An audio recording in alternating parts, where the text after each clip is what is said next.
300 years, the legends of the Lost Spanish Galleon has persisted in the areas around the Salton Sea, over 100 miles from any major river source. Now, following my Route 66 trips through Oatman and Kingman, I wanted to look for another adventure, so I ran across the Lost Spanish Galleon, started researching it. So I moved down to along the Colorado River, and I decided to set up camp for the next week and a half, 2 weeks, and research everything I could about the Lost Spanish Galleon. Small Spanish ships used to sail out the Sea of California into the areas we call Yuma and the Colorado River in these very shallow draft boats, and they're actually searching for pearls. I dramatize this because in that particular area, over 400 years ago, there was tidal bores. The most treacherous in the world at the time, 37 to 50 feet high tidal bores going from the Sea of California up into the Colorado River area. So I input all the information into AI programs, and I've got my maps. Our adventure map leading to the Lost Galleon, and also the path I'm going to take to get to the Lost Galleon. From the Park, Arizona, it takes me past Boston, the biggest American-Japanese relocation camp during World War II. And as I'm heading down, I'm actually going to be passing the last home of Wyatt Earp in Vidal, the only house left standing in that particular area. But another myth of the Old West. As we're looking for a legend and myth, I came across this one here to follow up on. You can check my video out on Vidal and Wyatt Earp. Now, as I'm planning out my areas, the ancient myths right now, the giant pictographs not far from Vidal and along my route, are the giant ancient native pictographs in the area, 1,000 years old. So we're going from a Western myth to an ancient myth, and then we stop. People put up the signs and let everybody know that they've been there. So as I'm heading down towards Chirrocco Mountain, I got to head into California from Arizona, so it's a long trip. And look what I pass here. The famous shoe tree. The only thing I can strike is that I've been through ancient sites, and I've been through even fairly modern sites. And now I have to put into the 90s and 1000s, and look what we come up with. And this is our area of artwork. After going through those very ancient historical areas, I'm looking at them going, you got to make a decision here. Have we evolved or have we devolved? But it gave me time to think about, where we're heading off to. And again, this is a remote desert area, and looking for the Lost Spanish Galleon is definitely going to be in the middle of the sand dunes and ancient deserts. A number of Spanish ships had actually made it up to the Colorado River, where present-day Yuma is, and as I'm going through Chirrocco Mountain, my jumping off point to the Salton Sea, former headquarters of General Patton and the desert training centers that covered 18,000 square kilometers.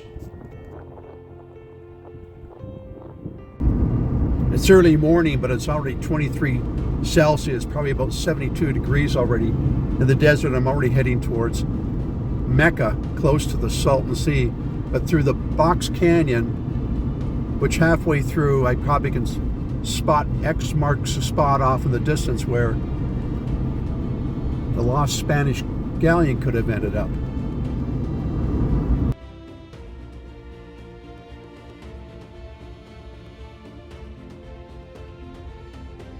Natives have recorded that they saw these strange ships or ship.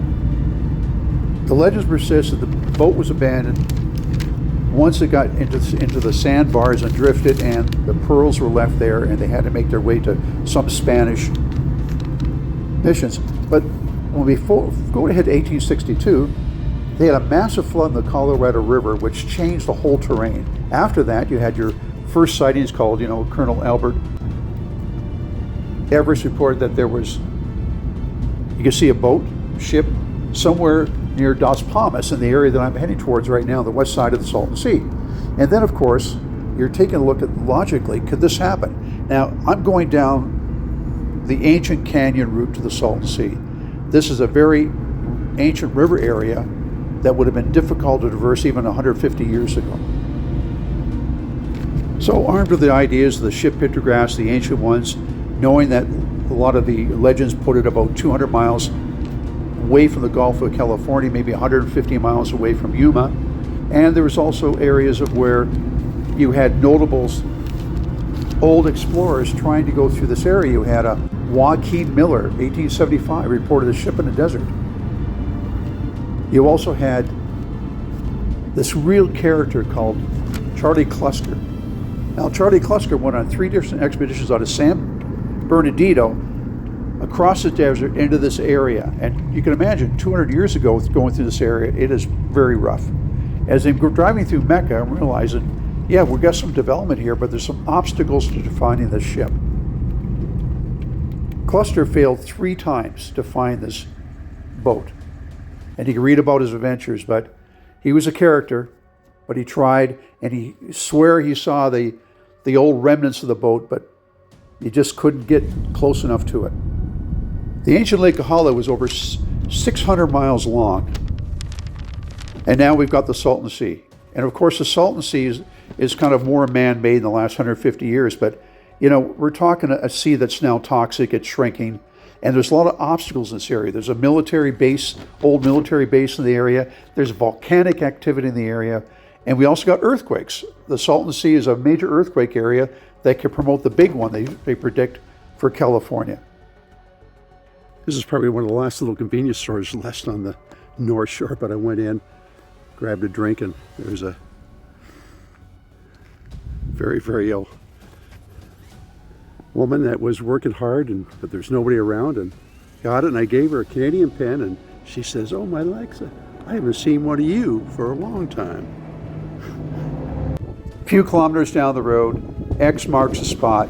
It's private property, but I'm spending some time here looking around thinking, how difficult would it be to find this old Spanish galleon if it was located here under 50, 60, 80, 100 feet of silt and dirt. Even me, I'm hunting around but I enjoyed the adventure. Planted a Canadian that I could go across say, you know what, I've done my adventure. I've gone as far as I can. Planted my Canadian flag. There really are a lot of a great adventure. Looking up lost even locate something that would be a fun thing to do. 40, 50, 60, now, 70 feet. Do I believe it exists?